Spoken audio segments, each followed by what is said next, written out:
մտնում, ասում եմ, ինչ գանգատն եք, ասում եմ, ես չունեմ, ինքը ունի, կնոջն ա ցույց տալիս, ասում եմ, խռացնում ա, ասում եմ, հետո շունչը պահում ա, ես վախենում եմ իրան առնացնում եմ։ Հաճախ գալիս են, ասում են, հա, իմ papai մոտ էր վատ դժվարաշնչություն, պապիկի մոտ էլ ես էլ եմ վատ շնչում, հա, ինչ անենք, ապրել ենք բոլորս, չէ, այդպես չի։ Երբ քնած ես,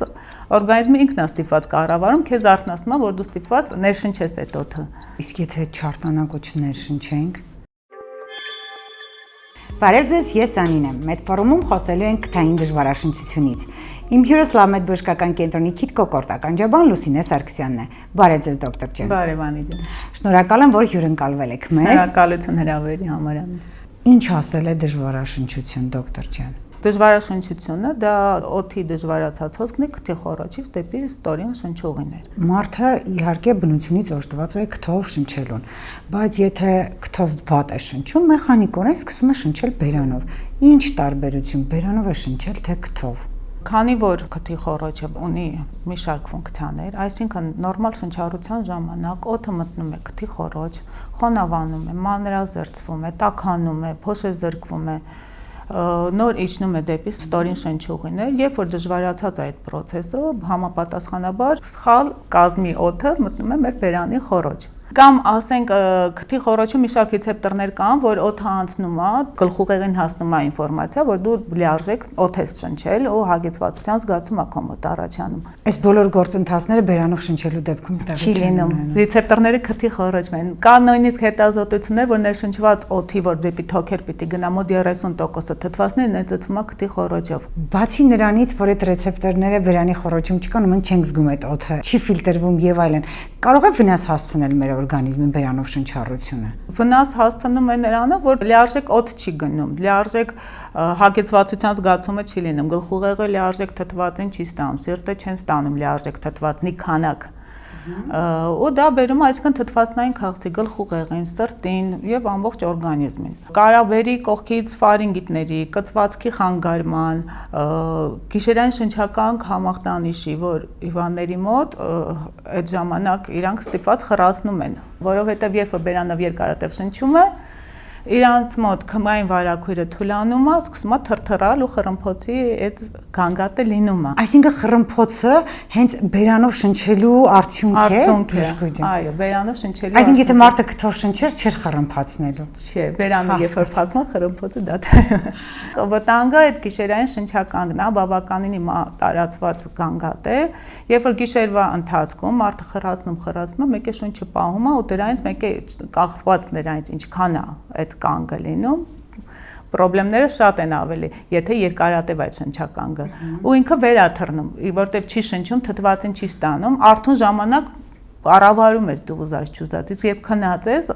օրգանիզմը ինքն է ստիպված կառավարում, քեզ արթնացնում է, որ դու ստիպված ներշնչես այդ օդը։ Իսկ եթե չարթնանանք ու չներշնչենք, օրգանիզմը քեզ ստիպելու է դու արթնանաս, բայց երբեմն լինում է, որ արդեն շատ խորացած դեպքերում, երբ պացիենտներ ունեն նաև սրտանոթային խնդիրներ, ավել քաշ, ճարպակալում եւ այլն, երբեմն լինում է նաև սրտի կանգ այս պացիենտների մոտ։ Այսինքն այնքանով վտանգավոր է, որ կարող է բերել մինչև մահ։ Մինչև մահ կա դեպքեր, որ հասկանալի, այսինքն անլուրջ վերաբերվել չի կարելի, որքան էլ արթուն ժամանակ մենք դա կարողանում ենք կառավարել, քնի դեպքում այդ արդեն մեր կառավարելի է։ Այո, կառավարումից դուրս է փաստորեն։ Երբ որ ասում են բուժել խռմփոցը, ինչի նկատի ունեն ասելով բուժել խռմփոցը։ Բուժել խռմփոցը դա բավականին մեծ ծավալի միջամտություն է, պատճառը նախ պետք է վերացնել դժվարաշնչությունը, այսինքն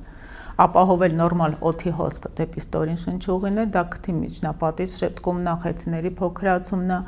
կարևոր է նաև փափուկ քիմքը պլաստիկա են անում այդ ժամանակ, որտեղ մկանները թուլանում է ու շնչառության ժամանակ իրանք թրթռում է, ու այդ խռմփոցի ձայնը այդ թրթռոցից է լինում փափուկ քիմքի օդի հոսքի ժամանակ։ Ինչ ասել է փափուկ քիմք։ Երբ որ բերանի խոռոչը նայում ես, տեսնում ես այնտեղ վերևից կախված հենց լեզվակն է ու իր կողքերը այդ փափուկ քիմքն է։ Լեզվի վերևը կարծրն է, շարունակություն դեպի ներքև փափուկ քիմքն է։ Ու երբ որ շնչում ես բերանով, այդ ժամանակ մկանները թուլանում են փափուկ քիմքի ու աստիճանաբար երկարում է այդ ամենը, կախվում է ու սկսում է թրթռալ, սկզբից չեն խռացնում, հետո թխռացում են չի, մկանները թուլանում են ու սկսում է թփրտալ։ Հասկանալի։ Այսինքն բերանով շնչելը մի շարք վնաս է հասցնում մեր օրգանիզմին։ Այո։ Այո։ բժշկուի մարդը ինչ գանգատներով է դիմում հիմնականում դժվարացած քթային շնչառության դեպքում։ Ուղղակի զգում է, որ վատ է շնչում, թե այլ ուղեկցող գանգատներ են լինում։ Ուրեմն սովորաբար լինում է գալիս են վատ շնչելը, բայց կողքից գլխացավեր, քրոնիկ հոգնածություն, քնկոտություն, թուլություն, աշխատունակության անկում։ Պացիենտը ասում է քնում արթնանում եմ, բայց ոնց որ քունս առաջ չլինեմ, էլի ուզում եմ քնեմ։ Երեխաների մոտ այդ նույն դժվարացած շնչառության պատճառով դիտվում է մտավոր ֆիզիկական զարգացման այստեղ ավելի լուրջ խնդիրներ է, որ բաց են թողում, բացի որ հետ է մնում, դիմային ծնոտն էլ է ծռվում, դիմում են ատամնաբուժերից ծուռ ատամների պատճառով, սխալ կցվածքի պատճառով երեխաների ծնողները, բայց եթե գրագետ ատամնաբուժը ասում է, խնդրում եմ մի հատ ճշտեք շնչառության հետ երեխան խնդիր ունի թե ոչ, որպեսզի հետագայում սխալ չլինի, էլի այդ մոտեցումը պետք է պատճառը հանել նոր հետևանքը։ Իսկ դժվարացած քթային շնչառությունը բնորոշ է տարեցներին, թե այստեղ անկախ տարիքից է դա։ Իսկ տարեցները ինչի են ավելի շատ գանգատվում այս դեպքում տարեցների մոտ ուղղակի ռեսուրսները ավելի պակասում են, ավելանում են կողքից ինչ որ հիվանդություններ եւ այլն, որի դեպքում գանգատները ավելի շատ է լինում։ Սկզբից օրգանիզմը ինչ որ չափ ինքը փորձում է կոմպենսացնել այս թթվասնի պակասը, բայց գալիս է մի պահ, որ էլ ի վիճակի չի կարողանում արդեն օրգանիզմը։ Շատ հաճախ մարդը չի կարող գլխի ընկնել, որ իր մոտ շնչականգ կա կամ շնչականգեր։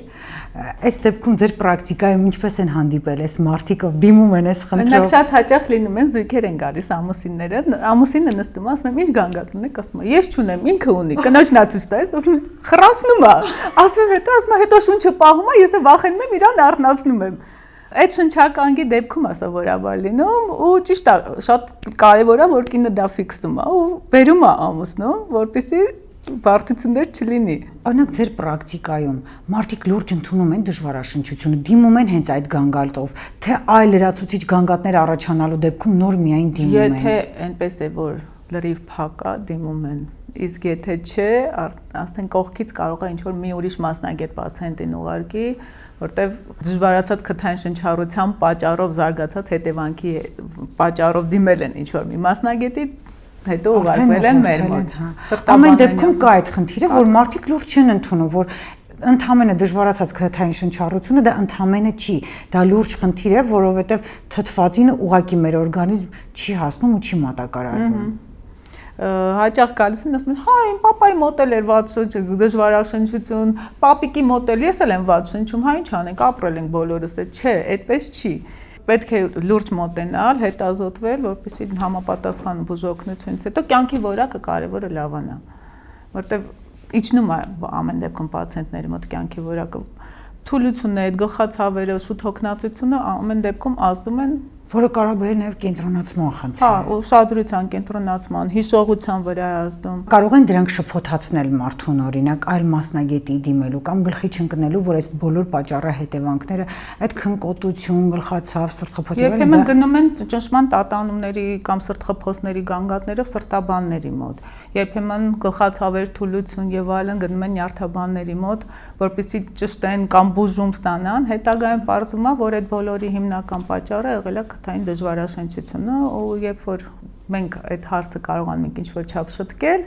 արդեն պացիենտների մոտ գանգատներն էլ համապատասխան վերանում են։ Հասկանալի է։ Ոնց ենք իրականացնում ախտորոշումը, երբ որ մարդը դիմում է այստեղ։ Ախտորոշումը իրականացնում ենք նախնական զննումով, քթի խոռոչը նայում ենք, հասկանում ենք տեսանելի ինչ-որ փոփոխություններ կա թե ոչ։ Ուղարկում ենք, եթե կարիք կա, ռենտգեն կոմպյուտերային հետազոտման,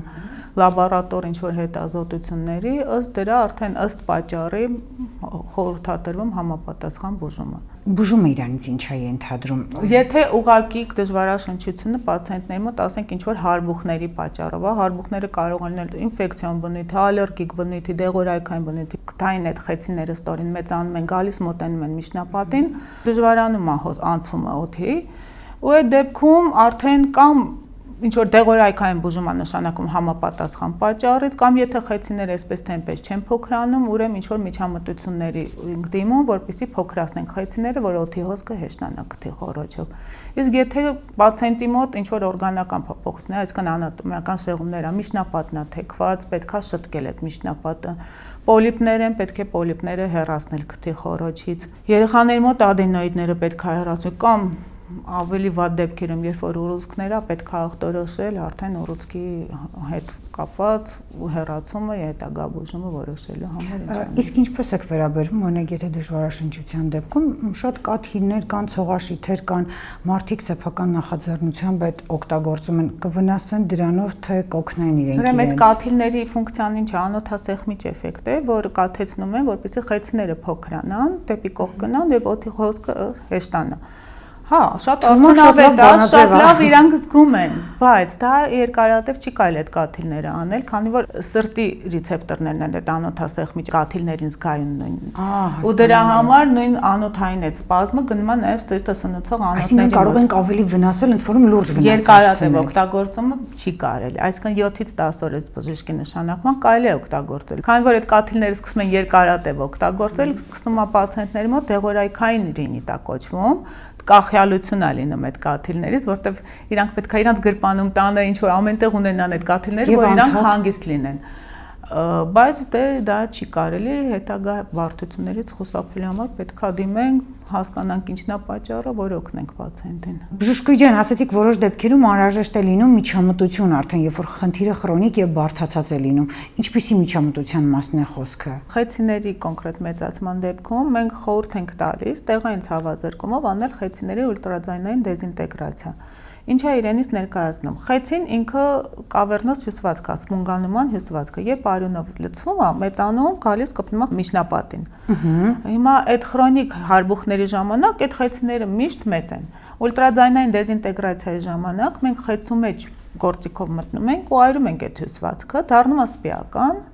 Եվ այդ դեպքում ուղղակի արյուն չի կարող ամլացվել։ Խեցին միշտ կրճատված է լինում եւ շնչառությունը կատարվում է կարգավորվում է, որը ամբուլատոր միջամտություն է։ Ամբուլատոր միջամտությունը տեղային ցավազրկումով արվում է, մի կես ժամից պացիենտները տուն են գնում։ Շատ ժամանակ պլաստիկ վիրահատություն անցած մարդիկ դժգոհում են, ասում են, խեցինս շատ են քերել։